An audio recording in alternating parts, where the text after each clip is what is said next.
I'm Stefan Holt, and this is News 4 Now for Friday, January the 11th. First, the weather. The chilly air is going to stick around tonight, and it'll be brutally cold all weekend. We've got highs stalling out around the freezing mark.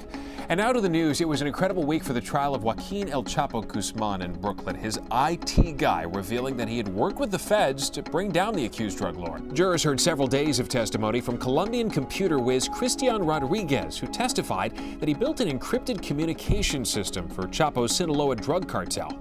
He even installed spyware on phones belonging to the Kingpin's wife, mistress, and business partners so he could keep tabs on them.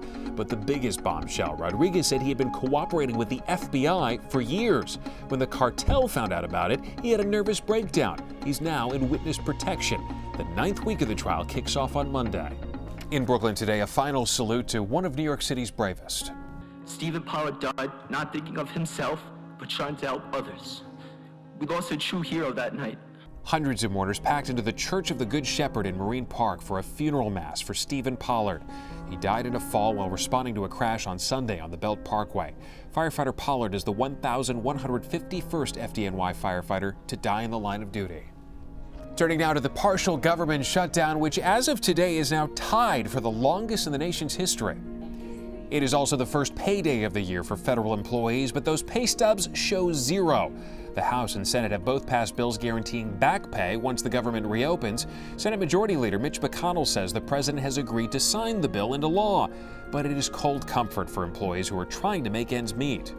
I'm frustrated that we are being held as pawns in this. Police want your help finding this guy who was caught on camera trying to use a ladder to peek into a 20-year-old woman's bedroom window. Happened in Bedford Hills on January the 2nd. Authorities say that when he saw the camera, he ran off without getting a look inside. And finally, if you've come down with the flu recently, you're not alone. According to the CDC, between 6 and 7 million Americans have caught the flu this season, and 16 children sadly have died. Officials say this season has been less severe than last year, when close to 50 million Americans got sick and 80,000 people died. But they say flu activity could be elevated for several more weeks. That's all for News 4 Now, but keep watching to see how one New Jersey university is hoping to get a jump on researching legalized marijuana. I'm Stefan Holt. Thanks for checking in.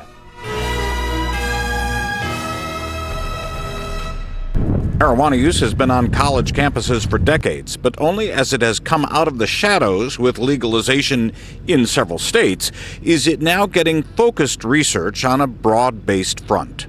We think it's a win-win for the university. And William Patterson University Provost Sandra DeYoung led the effort to create a Cannabis Institute on this campus of more than 10,000 students in Wayne.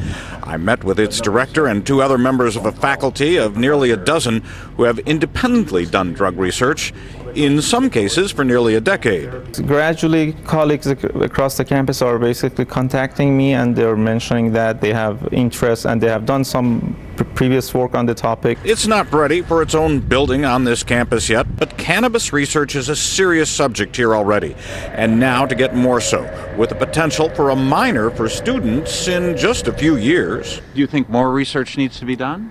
Yeah, I wouldn't see why not, yeah. Research from economics to psychiatry to public health to mental health. The popularity of this plant and its growing public acceptance offer many paths to probe. Once legal, for example, court-ordered treatment programs disappear. I'm interested to see if people are still going to be into treatment as much as they were before. These professors and their newfound colleagues come from different disciplines.